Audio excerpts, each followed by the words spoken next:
Assalamualaikum warahmatullahi. Assalamualaikum warahmatullahi. Fama yukazzibuka ba'du bid-din. Alaysa Allahu bi ahkamil hakimin. Allahu akbar.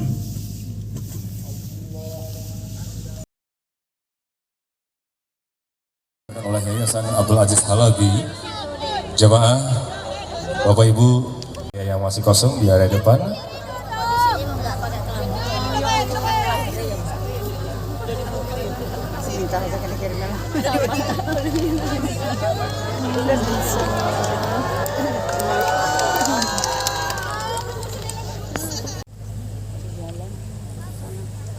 Pertama, saya minta maaf saya duduk sedikit lebih tinggi ya dibanding jamaah semua. Nanti insya Allah saya berdiri. Jadi saya minta maaf terlebih dahulu, tidak mengurangi kemuliaan saudara-saudariku semua. Ini sekedar terlihat saja. Bismillah. Waalaikumsalam warahmatullahi wabarakatuh. Alhamdulillahi rabbil alamin. Alladzi allafa baina qulubina. Baik di Banjarbaru ataupun sekitarannya, para habaib dengan dalam menyampaikan risalah dakwah dan amanat Rasulullah SAW yang kami hormati. Perhatikan kalimatnya, wa innal malaikata, dan kalaulah para penuntut ilmu itu mengetahui, Allah perintahkan yang kedua para malaikat, la tada'u ajnihataha, untuk membentangkan sayap-sayap mereka, ridhan li talibil ilmi, untuk menaungi dan memberikan ridha kepada para penuntut ilmu. Jadi jangan diduga kalau kita saat akan berangkat mencari tempat duduk itu biasa, tidak. Ini majlis mahal. Acara malam hari ini acara mewah. Bukan mewah dunianya, tapi mewah limpahan karunia dan pahalanya di sisi Allah Subhanahu wa ta'ala. Maka diperintahkan oleh Allah kepada malaikat melalui lisan Nabi, bentangkan sayap wahai malaikat. Maka bentangan sayap malaikat itu punya 3 makna. Ada berapa makna? 1. Lita'mini du'a'id da'i, untuk mengaminkan setiap orang-orang yang berdoa kepada Allah. Karena itu kalau Anda datang dari tempat tinggal, menuju berangkat ke sini, sudah duduk nunggu dibuka sampai selesai belajar kita berdoa, itu malaikat diperintahkan oleh Allah, bentangkan sayapmu, dia mengaminkan doa yang dimohonkan pada Allah Subhanahu wa taala. 2. Al-istighfar bil ilmi. Memohonkan ampunan kepada Allah kepada siapapun yang datang menuntut ilmu ikhlas karena Allah, maka malaikat menyebut namanya, memohonkan kepada Allah ampunan khusus untuknya dari dosa-dosa yang pernah dikerjakan selama hidupnya. Itulah sebabnya yang menjadikan Ibnu Abbas radhiyallahu taala anhuma, seorang sahabat Nabi, dekat dengan Nabi, rumahnya dekat dengan Nabi, bahkan dekat dengan tempat mengajar Nabi. Jadi kalau Anda mau haji atau umrah, nanti lewat pintu Babus Salam, mau belok ke arah kiri Bukit Sofa, itu persis dekat pintu Babus Salam, sampingnya itu rumahnya paman Nabi Abbas radhiyallahu taala anhuma, punya anak bungsu namanya Abdullah, diberi nama Abdullah bin Abbas. Anak ini dikhususkan oleh beliau berkhidmat untuk mengambil ilmunya Nabi sallallahu alaihi wasallam. Maka setelah anak ini dewasa jadi ahli tafsir, didoakan oleh Nabi sallallahu alaihi wasallam, puncaknya beliau menjadi satu di antara penafsir Al-Qur'an dan hadis-hadis Nabi Muhammad sallallahu alaihi wasallam. Ibnu Abbas ditanya oleh seorang sahabat, apakah amalan yang menjadikan Allah itu begitu cepat mengampuni dosa seorang hamba? Jadi kisahnya, konon ada seseorang yang melakukan dosa besar. Dia konsultasi pada sahabat Ibnu Abbas radhiyallahu taala anhuma, menurut Anda amalan apa yang kalau saya kerjakan dosa saya bisa cepat digugurkan oleh Allah Subhanahu wa taala? Maka di antara jawaban beliau, satu riwayat berbakti pada orang tua, riwayat yang kedua, perhatikan kalimatnya, saya tidak melihat satu amalan atau kamakala yang menarik perhatian Allah untuk mengampuni dosa kecuali diantaranya mendatangi majlis ilmu. Itulah sebabnya ada seseorang yang diviralkan, bahkan ada satu ayat di Al-Quran surah keempat An-Nisa ayat 100 yang menegaskan kisah ini kembali. Seorang pemuda membunuh 100 orang, sudah berbuat kriminalitas, mabuk, zina, sudah pernah bunuh orang. Satu kali dia ingin taubat dan berkonsultasi bagaimana caranya ingin mengobati dan mengagurkan dosa-dosanya. Maka ditunjukkan oleh seorang syekh, datangi majlis ilmu di sana dengan niat memohon ampunan pada Allah Subhanahu wa taala. Dia berangkat, di perjalanan belum sampai ke majlisnya, baru di jalannya setengah perjalanan, kalau jarak 10 kilo dia baru sampai 5 kilo di jalan, lebih 1 jengkal, tiba kemudian ajal datang menjemput. Apa yang terjadi? Ternyata setiap langkah yang dia lakukan menuju majlis ilmu itu diperintahkan oleh Allah pada malaikat, catat untuk menggugurkan seluruh dosa-dosa yang pernah ia kerjakan selama hidupnya. Jadi jalannya itu menggugurkan dosanya. Baru pertengahan dosanya habis, lewat sejengkal dapat amalan baru sejengkal, ingin berangkat ke majlis ilmu. Amal itulah yang mengantarkan ia pada rahmat Allah dengan jaminan surganya. Wa may yuhajir fi lunak, karena sukunya begitu banyak, pulaunya banyak, interaksinya banyak, lidahnya sering terlatih berkomunikasi sehingga ringan dipakai menggunakan bahasa apapun. Tapi tetap kalau ibadah dengan cara pengetahuan, kata Allah, sampai paham. Jadi jangan sampai ada anak Banjarbaru datang belajar di kampus misalnya Lambang Mangkurat, duduk ngambil paling belakang, tidak pernah tanya, hanya untuk ujian, dapat ijazah, itu belum masuk kategori jihad fi sabilillah dengan ilmu. Maka Nabi sampaikan Al-Arba'in nomor hadis yang kedua, dikutip dari hadis Muslim nomor hadis yang ke-8. Perhatikan caranya. Bainama nahnu julusun 'inda Rasulillah sallallahu alaihi wasallam, kata Ibnu Umar, kata Umar bin Khattab radhiyallahu taala anhu, Saat kami duduk-duduk santai dengan Rasulullah sallallahu alaihi wasallam, tiba-tiba datang penuntut ilmu. Ittala alaina rajulun shadidu bayadi thiyabi, shadidu sawadi sya'ri, la yura alaihi atharu safari, wa la ya'rifu minna ahadun. Fajalasa ila Nabi sallallahu alaihi wasallam, fawada'a kaffayhi ala fakhidhayhi wa rukbatayhi ila rukbatayhi, faqala ya Muhammadun akhbirni 'anil Islam. Datang seorang pelajar, bajunya bagus bersih, rambutnya tersisir rapi, nggak kelihatan mampir-mampir dengan keringatnya. Fokus datang di saf pertama, lututnya hampir mendekat Nabi, telapak tangannya dipegangkan di pahanya, langsung fokus di depan Nabi, dia bertanya tentang ajaran-ajaran agamanya. Nah, itulah jihad dengan ilmu. Ambil saf paling depan. Saf depan mau ngantuk ditahan-tahan, mau bikin status malu. Dan sudah pasti terperhatikan, kalau mic-nya mati pasti kedengaran depan. Nah, dulu belajarnya begitu, makanya semuanya jadi. Ibnu Sina, Al-Kindi, Al-Farabi, Al-Ghazali, Al-Khawarizmi, Al-Battani, jadi semua. Kenapa? Karena rumus Qur'annya dipakai. Masuk kelas belum paham, pastikan keluar sudah paham. Jangan keluar ruangan belum paham.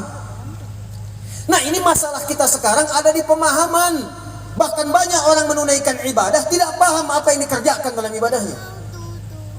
Contoh saja nih, ini contoh nih. Maaf, ini sindiran halus di Quran tapi tajam.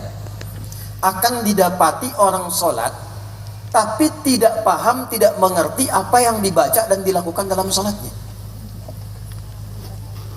Coba selama ini kita sholat, berapa waktu dalam sehari? 5, 2, 4, 4, 3, 4. Sudah puluhan tahun kita kerjakan, ada yang belasan tahun dilakukan, ribuan kali rukuk dan sujud dilakukan. Pertanyaan dasarnya dari Al-Quran, dari semua yang dikerjakan itu berapa yang dipahami? Allahu Akbar, dari mulai takbir. Pertanyaannya, kenapa yang diucapkan Allahu Akbar? Padahal nama Allah itu begitu banyak, 99 yang paling mulia, Al-Asma'ul Husna. Kenapa tidak dikatakan Allahur Rahman? Kenapa tidak dikatakan Allahur Rahim? Kenapa Allahu Akbar? Kenapa sahabat Abu Bakar ketika mendengar Allahu Akbar, karena paham, langsung gemetar menangis dengan kalimat itu. Itu Nabi sebelum sholat nengok ke belakang, itu baru nengok sudah paham apa yang mau dibaca. Jadi bukan sekedar nengok ke belakang, ada ilmunya juga. Nengok ke belakang cuma lihat istau, kata makmum sudah tahu. Lihat siapa yang sholat, adakah orang mampir, adakah orang biasa, adakah orang mukim, lihat wajahnya. Oh, ini tipikal mahasiswa baru pulang dari luar negeri, berarti Baqarah. Bapak ini kelihatan begitu ikhlas wajahnya, Al-Ikhlas. Ambil tengah-tengah, kesimpulannya Al-Kautsar. Jadi dengan melihat ke belakang sudah bisa memetakan apa yang akan dibaca. Tapi yang paling menarik, dia paham dari mulai takbir sampai dengan salam. Itulah yang menjadikan sholatnya khusyuk. Dunianya dibuang ke belakang saat mengangkat tangan, sholatnya fokus khusyuk menghadap Allah, dan dia paham apa yang dibaca dan dilakukan dalam sholatnya. Lisan membaca, fikiran menerjemahkan, hati meresapi. Itulah inti dari akidah kita. Iqrarum bil lisan, ya, tasdiqum bil qalbi, wal amalun bil jawarih. Kalau sholatnya begitu, itu khusyuk, doanya langsung dijawab. Sekarang yang terjadi, yang dibacakan oleh lisan tidak dipahami oleh pikiran, sehingga setannya masuk ke pikiran kita. Itu kalimat nabinya begitu. Idza udzina au kama qala, kalau adzan dikumandangkan, fafarra syaitanu wa alaihi dharatun, maka setan alergi dengan suara adzan. Dia akan berlari terbirit-birit sampai menutup bagian hidung dan telinganya, saking alerginya dengan adzan. Faidah tuwiba, setahap-setahap. Hari ini saya ingin tahu tentang makna mengangkat tangan begini, artinya apa? Ucapan Allahu Akbar itu hikmahnya apa? Setelah paham, praktikkan dalam sholat dan lihat perbedaan hasil setelah itu. Lain. Nah, karena tak paham ini, silaturahmi pun bisa putus. Ini masalahnya.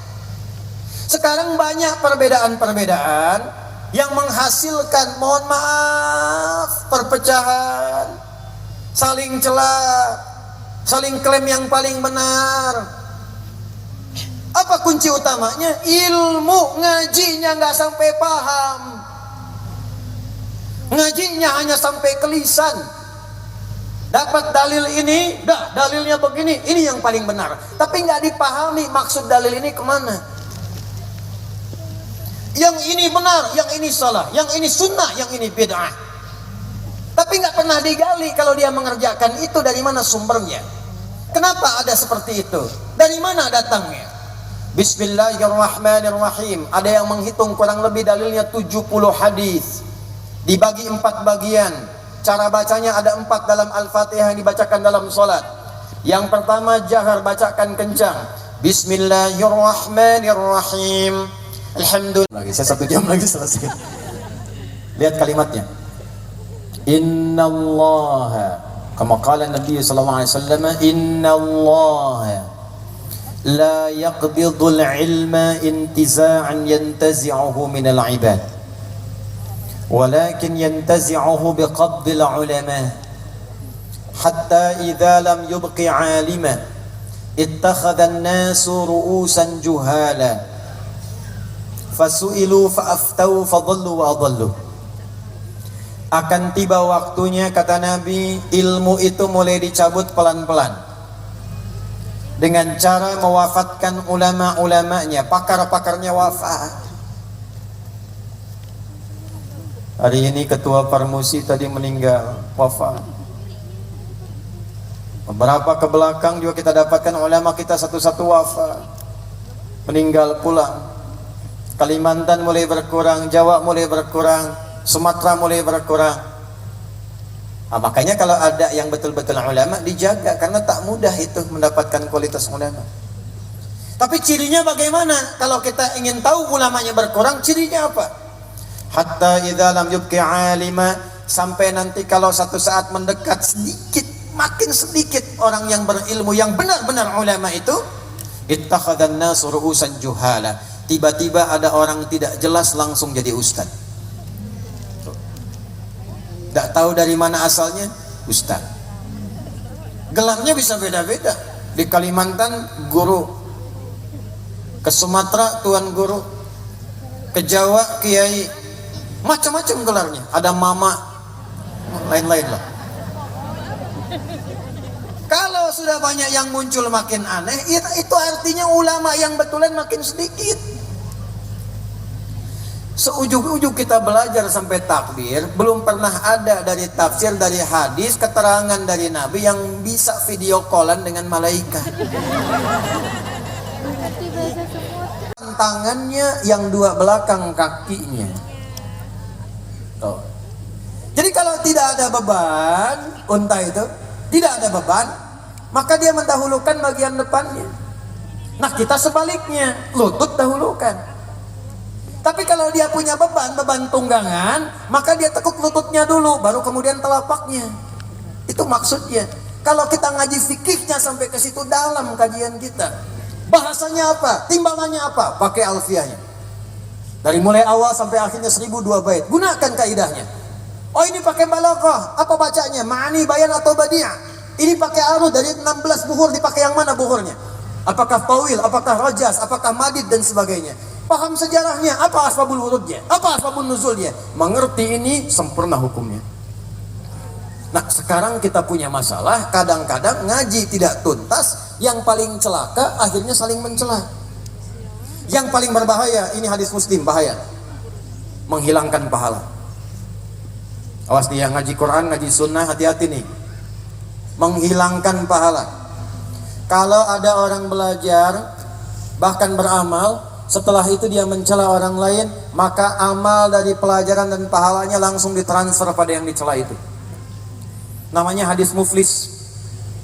Maaf, fokus. Kata Nabi, akan datang orang mengaku umatku, ya'ti yaumal qiyamati bi salatin. Dia itu rajin salat di dunianya, belajar dengan gurunya tentang tahajud, malamnya dia tahajud, tidak pernah putus. Cuma karena belajarnya nggak tuntas, dia mengatakan berkesimpulan cuman dia yang benar, cara orang lain salah. Apapun itu. Ingat, kalau Nabi isyaratkan demikian akan terjadi. Wasyamin, puasanya rajin, dalil puasa hafal. Tapi bukan hanya dipakai ibadah, dalil itu dikumpulkan untuk menyoal orang lain. Hanya untuk berselisih, hanya untuk mencela. Apa yang terjadi? Wasyamin wa zakatin wa ya'ti qad syatama hadza, senangnya mencela. Wa kadzaba hadza, senangnya menuduh.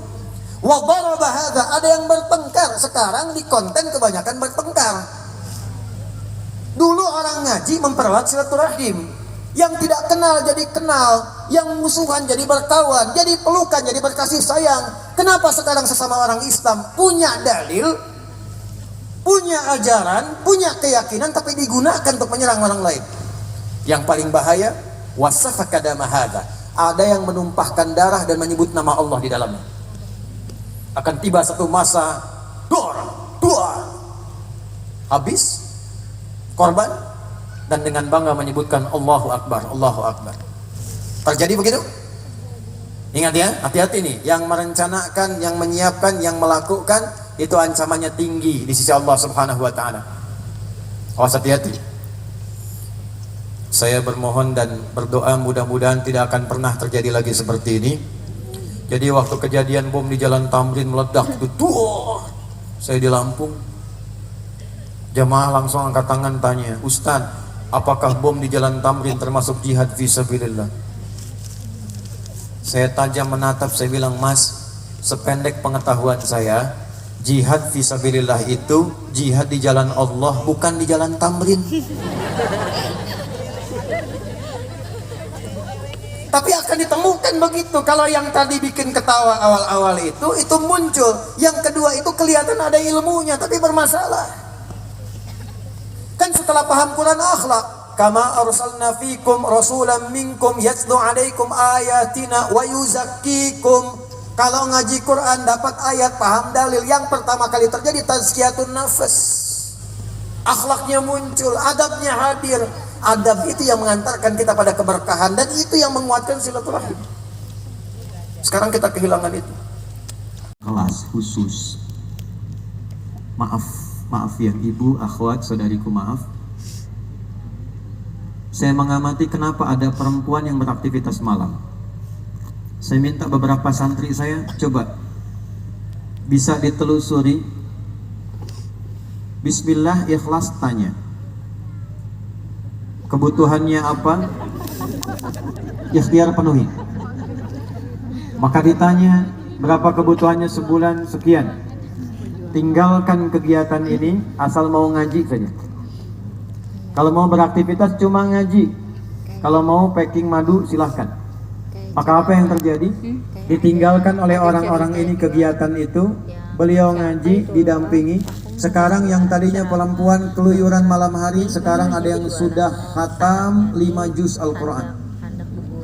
Ada yang sudah ngajar di sekolah Quran dari yang tidak kenal Quran. Dan demi Allah saya katakan, begitu sudah dapat dengan Quran, semua jadi berubah, jadi baik. Karena memang berkahnya begitu. Quran turun di malam hari jadi Lailatul Qadar, di hari Jumat Sayyidul Ayyam, dibawa Jibril Sayyidul Malaika, dapat ke Nabi Sayyidul Anbiya wal Mursalin, turun di Mekah Mubarakah, turun di Madinah Munawwarah. Siapa yang punya Quran dalam dirinya pasti berkah hidupnya. Anak yang hafal Quran, ibu bapaknya pasti mulia itu. Kami pernah pimpin jamaah khusus undangan Saudi Arabia untuk haji. Kami dipilih Amirul Hajj 2018. Saya tak tahu siapa yang berangkat, ternyata ahli Quran. Yang hafal anak kecil, yang berangkat ibunya, ayah meninggal dapat cahaya, gurunya berangkat, musyrifnya berangkat. Satu anak yang hafal yang ikut banyak.